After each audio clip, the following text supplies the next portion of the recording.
Video chat. Okay. Hello, everyone. So, not too much actually happened over the last 48 hours. It was actually one of the quietest 48 hours in quite some time. Uh, Iran did supposedly just strike a vessel of some kind in the Strait of Hormuz, but waiting to get any kind of actual confirmation on that.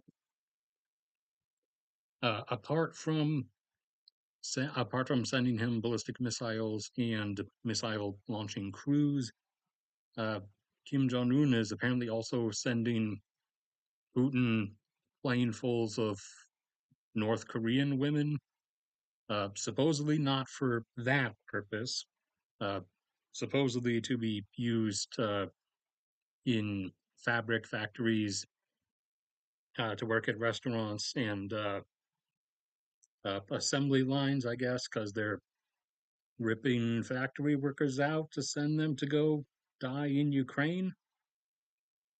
But again, like with the missile stuff, Putin must have offered Kim something really good since he kind of reached Kim's limits the last time.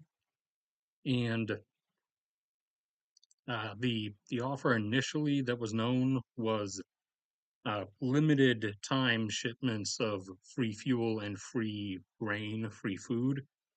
But since Russia has fuel problems domestically now because of all the catastrophic refinery damage, the fuel is probably not something that's on the table, but more grain, maybe.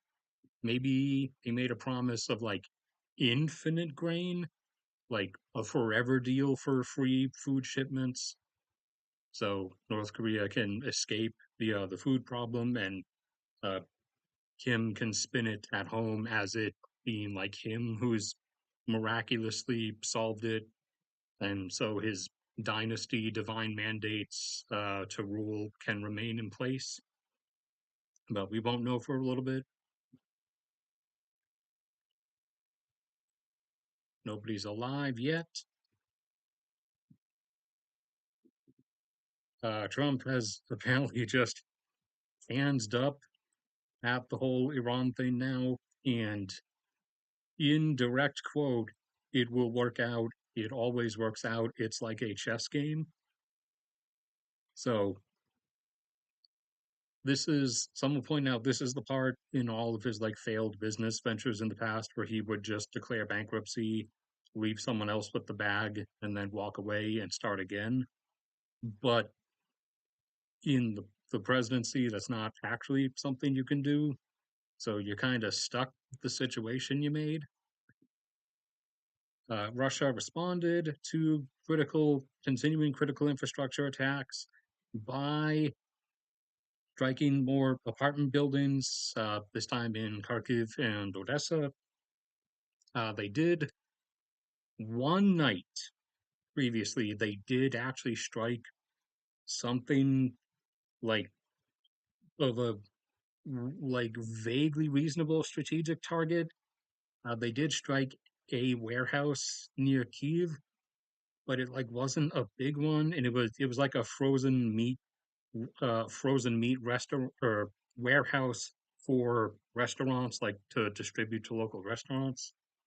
But then after that, they just went back to bombing apartment buildings because, again, the Grozny Chechnya strategy is, I guess, the only thing they can come up with ever. This was a hilarious video of interceptors, Russian interceptor missiles missing an incoming Ukrainian attack drone 3 times. So you can see 3 separate times they fired at this thing, and the missiles just miss. They're not supposed to hit dead on. They are supposed to just get close and then detonate, like within proximity, but they failed to detonate. So, multiple technical issues with Russia's air defense missiles are starting to be observed. The quality of like components they're able to get and quality of production is very visibly dropping.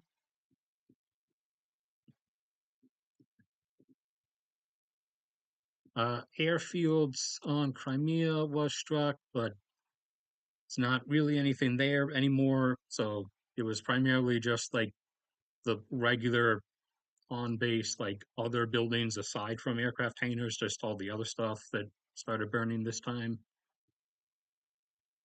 Uh, to potentially save the lives of sailors, since Russia doesn't care whether they get killed or not, to maintain the illusion, they want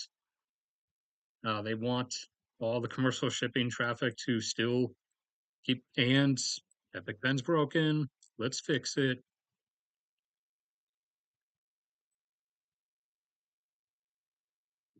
After all the ships that have been disabled, sunk, or the bridge crews killed by Ukrainian strikes in the Azov and Black Sea, and now even in the Caspian Sea as well, for a while, Russia was like for a week, Russia was not risking anyone coming or going.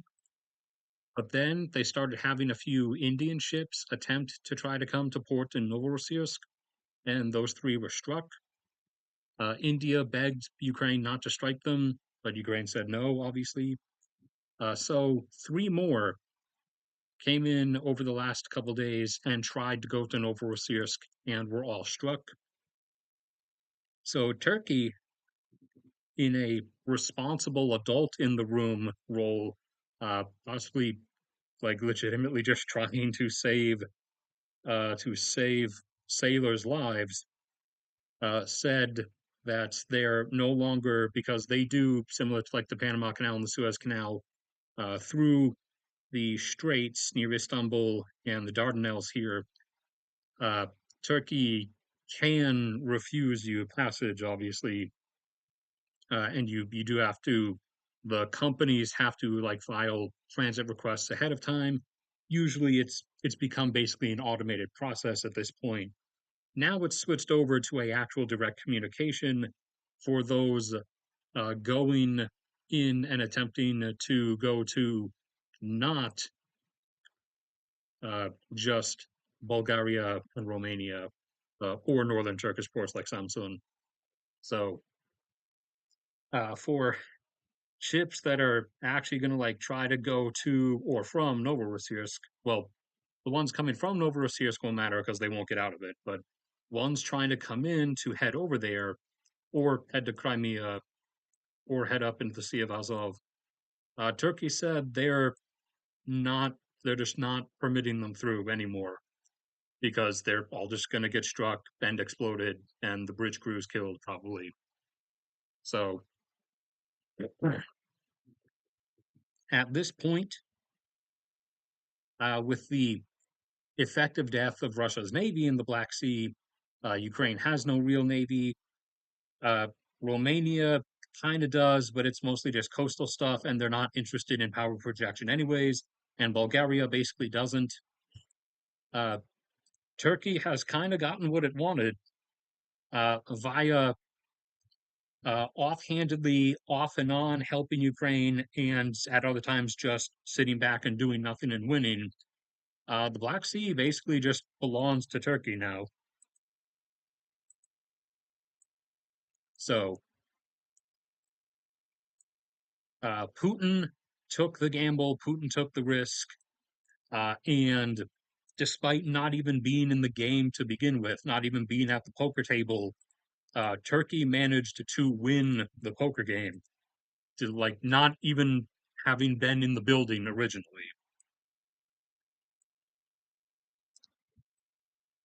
All right, we have one one living person. Anybody else alive? No one's alive today. I am on a bit early, a bit earlier than I have been recently.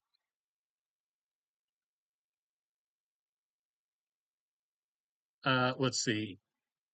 So this is like the new mess you're seeing for Russia's tanks. trying to be part of the frontline pushes.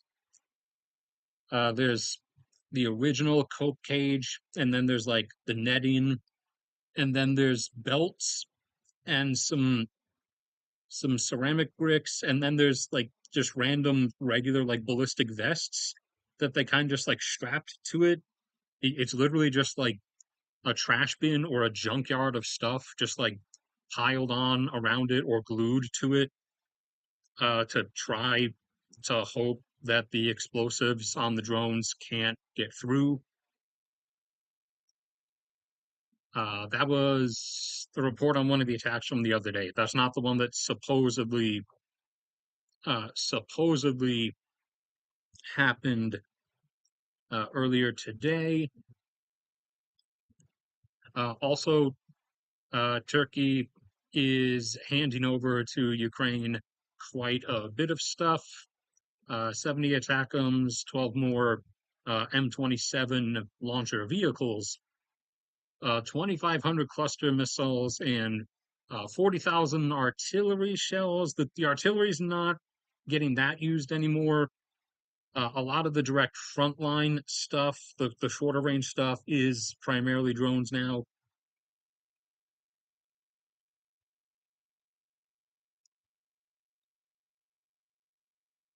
The Sirzan refinery, that was like the one other big thing. Friday night, Saturday morning, the Sirzan refinery in, I think that's Sirzan is the one in Saratov. I'm not positive, but I think it's the one in Saratov, so we'll put a question mark.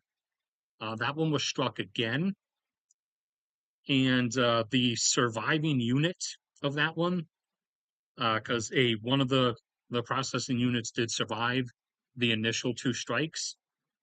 The surviving unit was hit, so now Sirzan's just kind of out of commission.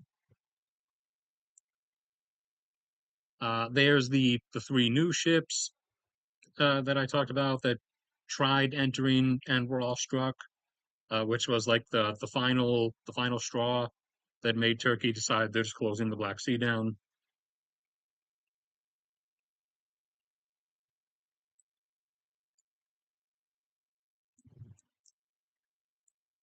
And nothing really happened in terms of Middle East stuff. Everything, for the most part, has gone completely quiet. That ground fighting, ground offensive by the Houthis against the regular Yemeni government forces, that is ongoing, but it's not like elsewhere. It's not like the Ukraine war or any of the strikes on Iran or the Gulf nations. There's not like people with regularly connected internet and cell service that all have iPhones that are all uploading like footages of every battle, every missile strike. That one brief clip I showed you the other day, there was like 10 seconds where you could hear like AK-47s firing nearby, and you could see a couple. I think they're usually just called technicals, the pickup trucks when you just mount a big like M249 machine gun in the back. You could see a couple of those burning because they've been hit by RPGs. That's like one of the only videos we've gotten out of it so far. But it's been good. That's been going on for 3 days now.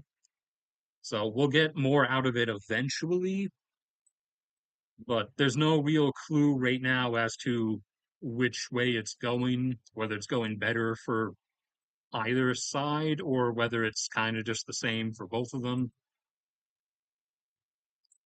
We get anybody else? If you just showed up, if you're part of this little wave bump here, you can scroll back along the timeline. I've only been going for like 15, 14 minutes, and it's not going to be that long of a stream anyways, unless a bunch of questions or something come up that make me start going off for a while. Starting to get drought relief for Europe and very slightly some for the southwestern U.S. for the Colorado River Basin. So the river runs like this, and then it splits up here and it goes up there into the mountains. and the other part goes up like here. So rainfall, some scattered rainfall you can see right now roughly around it that will end up flowing into the river, just not much. It's not going to make that huge of a difference. Europe, after this prolonged rainless summer of constant 90-degree temperatures, has started getting rain. I did not get a snapshot of Friday night slash Saturday morning, but over Friday night slash Saturday morning, there was a decent amount of rain around. Basically, it was kind of lobbed like this in Upper France, and I think there was some up in the UK, a loose bit of it, and there was some scattered around Hungary, who really needs it, Magyarország. But now, obviously, you can see this is from today, a few hours ago. Decent batch of rain around southern France, some pretty heavy stuff, and especially around Bordeaux, which is one of the areas that needs it the most. And also some rain up in the mountains of Switzerland, Austria, Österreich, and Italia, which will thus be flowing down into the rivers that come down from the Alps and help with those river levels. And there was, yeah, a bit more. There's some scattered light rain up around Netherlands and Germany, you can see, and some stuff in the UK, in the northern parts of England, up around past Liverpool, whatever city is like right there. And the other stuff was kind of offshore, but maybe there'll be some more in a minute. I'm not going to the Weather Radar Live because that website, for some reason, that eats so much RAM. When you open that website, the stream would crash immediately, I promise you. And that tiny cluster of rain there in Romania, near Vitesse, that's sorry for Southeastern Europe. That looks like that's all you guys have at the moment. Hopefully that will change, but some rain in Europe for the time being has arrived. And remember, like I said yesterday, there was a decent bit of rain up here in the northern part of France as well.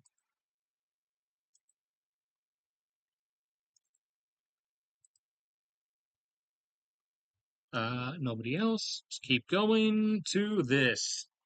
Everybody's favorite part of the update. So, some bioengineering research uh, groups are starting to use AI to rapid speed run the genetic simulation slash creation genesis of new viruses, no types of which or likeness has existed previously. So the supposed the supposed good intentions, things being done with the best of intentions, to pull your Jurassic Park quotes. The good intentions is to get ahead of the curve and try to get every type of virus down that could possibly exist before someone else creates them with bad intentions. Negating the the Wuhan the Wuhan protocol possibility, the possibility if you start creating these things, even if you are researching them just to like make sure you have stuff prepared in case someone else makes them, it could just escape your lab. And so they want to do genetic research on these viruses. They want to do virology testing to test and thus come up with, you know, defense measures against genetically targeted viruses. So they're going to be using the AI to hyperscale speedrun processes that would take 20 years, they can do in a couple weeks, genetically targeted viruses. So they're going to make the genetically targeted viruses so that they can research them to protect us against them. Uh, where is where is the hero we need right now?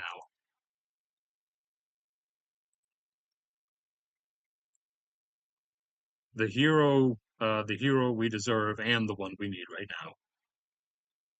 Let's get Dr. Ian Malcolm in here, please. This is gonna be this is gonna be bad. Okay. More people suddenly showing up.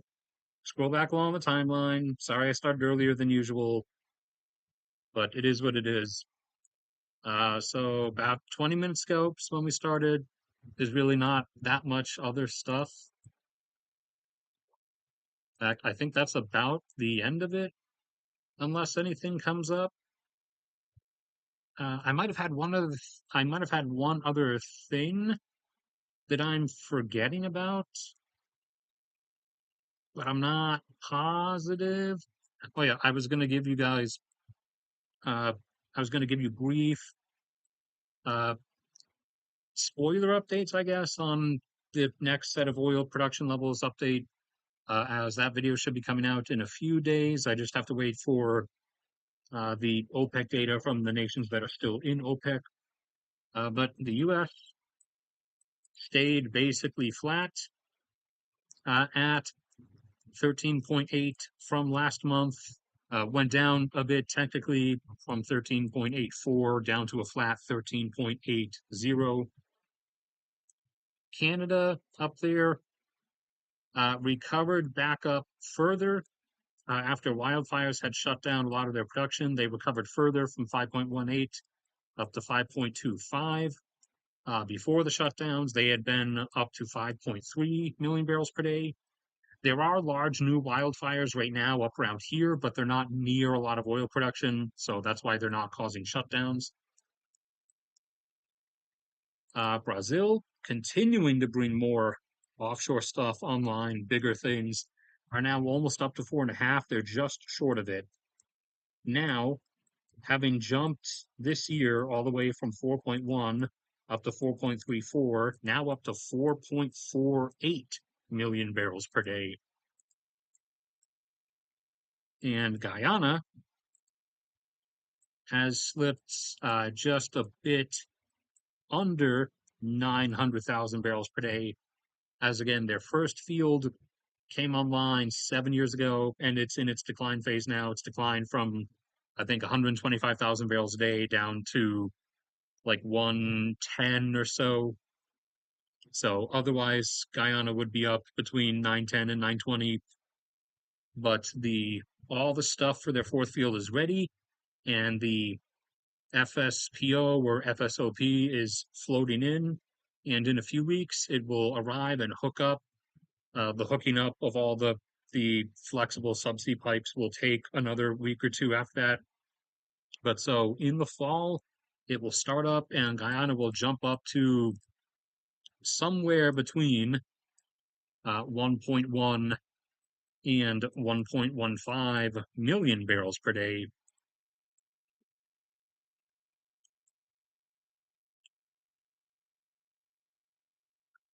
Uh, and was there anybody else I had a decent immediate update from? I don't think so.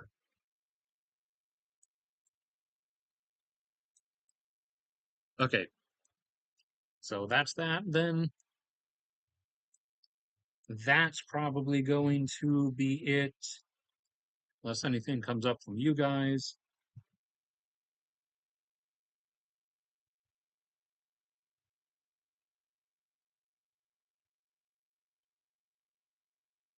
Uh, for currently, Saudi Arabia would normally, until it reaches the end of that capability in 2032 or 2033, be holding 10 million barrels per day of a plateau and exporting between 7 and 8 of that, depending on the time of the year, because their domestic consumption fluctuates over the year. The numbers of which, for the sake of always self-plugging, you guys can find and see, along with many other things, in the various graphs that are available. Shut up, Bimbo. that are available down here under the PayPal Patreon links. There's the free access drive link that takes you here to this free to access open folder full of all kinds of different graphs and stuff that I update constantly. Here, for example, are the oil demand graphs. Just to use this one for this one instance to show you what I mean, Saudi Arabia, they fluctuate wildly over the year, highest in summer because their electricity demand goes way up, and they still do have a lot of oil-fired power generation, which actually, for that sake, I'll show you another set. You can see these. Most recently updated as of this year, electricity generation by source graphs for each country. Saudi Arabia, for example, there you can see last year they were 33% oil-fired power generation. This year they are down to 31.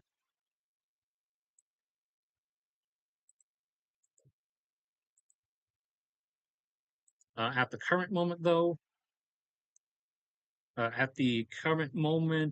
they are regarding how much they can get out. Instead of fluctuating between 7 and 8, they can only get out a hard cap of 5 through the pipeline that goes over to the Red Sea. Initially, that looked like it was going to be a bit constrained because the Houthis were not going to let them go through the Gulf of Aden. But now they've just rerouted through the Suez Canal to take the long way around Africa to get to Asia, who purchases most of their oil. It looked like that was going to be a bit constrained because there's only so many transit slots available. But the Saudis just used money and bribed their way into shoving other shipments of things, other shipping companies out of their slots so that the Egyptian government would give the Saudis those companies slots instead. So that 5 million is getting out.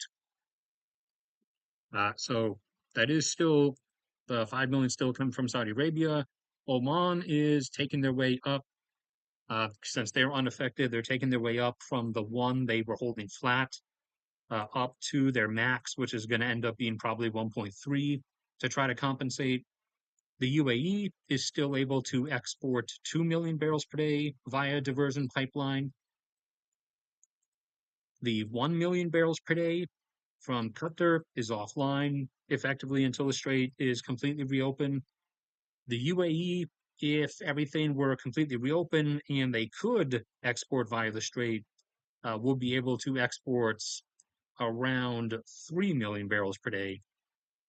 Kuwait's exports of about 2, sometimes as high as 2.5 million barrels per day, is basically offline until the strait reopens. Iraq normally would be exporting around 3.5. A lot of that is offline because the strait is not open. However, they are currently able to get about 900,000, so 0.9 million barrels per day out via the pipelines that go through Turkey, now that both of those are online, and about another 100,000 through some of the dilapidated stuff going through Syria. So about 1 million in total is able to still get out from Iraq. They are still restoring the Iraq-Syria, like the major pipeline, but they run into snags with that one. The UAE second pipeline is going to be finished in the early part around the start of next year. So actually technically that's just like 5 months away now. So that will put them up to their full 3 million exports. In terms of everything else, Saudis have started working on a second pipeline, which Kuwait is going to tie into so that they can divert if this happens again in the future, or if this is still going on 2 years from now. And apart from restoring the thing through Syria, Iraq and Jordan are also working on a pipeline for 2.5 million barrels per day. That won't be done until 2029, though. That will go down through Jordan. And Qatar is looking to tie into the UAE one. However, their tie-in to that will not be completed for a couple of years. So the part that's being finished in a few months is just the second UAE pipeline alone. Just the one that will boost the UAE's exports back up to their actual capability not Qatar's 1 million barrel per day former exports. That tie-in is going to take some time. And Iran also is still currently under blockade. So unless that gets lifted, then their exports of roughly 1.5 million barrels per day, because their production was declining and is currently damaged from having to stay shut down. But it would fluctuate based on their domestic consumption, which was close to 2 million barrels per day before the war started, dropped as low as only like 500,000 during the height of the war, and got back up to like 1.2 or 1.3 million as of the last I was able to get data from them. But a lot of stuff is still hindered and damaged, so their domestic consumption is a lot lower. So, in theory, at the moment, if they were able to suddenly export again, if the blockade did end, they would be able to export 2 million barrels per day, at least for a while. Okay, that answers that one.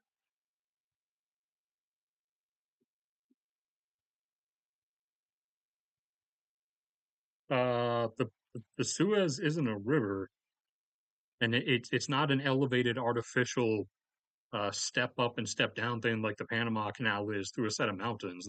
The Suez is level with the ocean, with the Mediterranean and the Red Sea. You're thinking of Panama. The Panama Canal is the one where you have the oceans, and then it's like mountainous terrain, and it's the lock system where you go through water locks that step up and up to get like over the mountains and then back down to get back down to sea level on the other side. The Suez Canal cut through the Egyptian mainland, or yeah, through the part between the mainland and the Sinai Peninsula. But the Suez Canal is just level with the global sea level.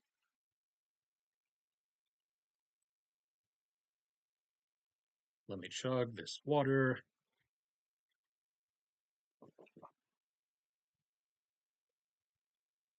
And then, once we're done here, I'm going to continue the final rewrite and revision of the pilot episode's screenplay. I was working on this part down here. So I'm going to get back to that, unless I get dragged into something.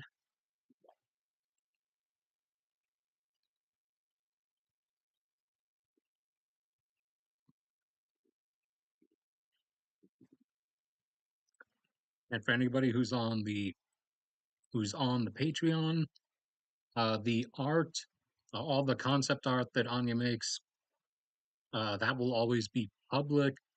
The actual scripts and screenplays, the actual story details themselves, that's the only stuff that's sort of paywalled and confidential, but those do get released as patron only access on the Patreon, as exposing the details gradually, which I have to do soon. Probably I'll do tonight another release of stuff. Uh, Exposing the stuff like a few pages worth at the end of each month uh, is sort of a thing to continue like punching myself in the back to make sure I actually continue making forward progress with it.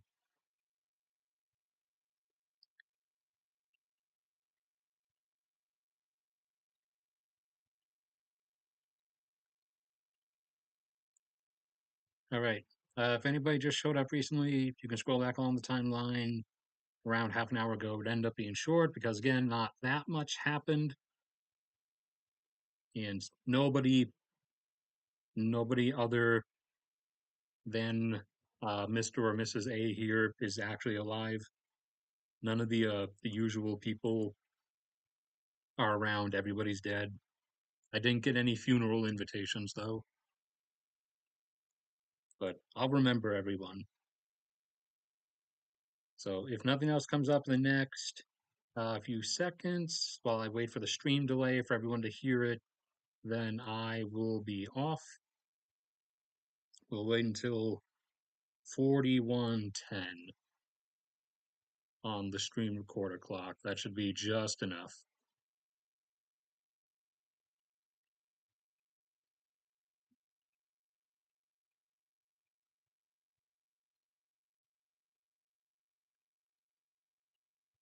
All right, that's it.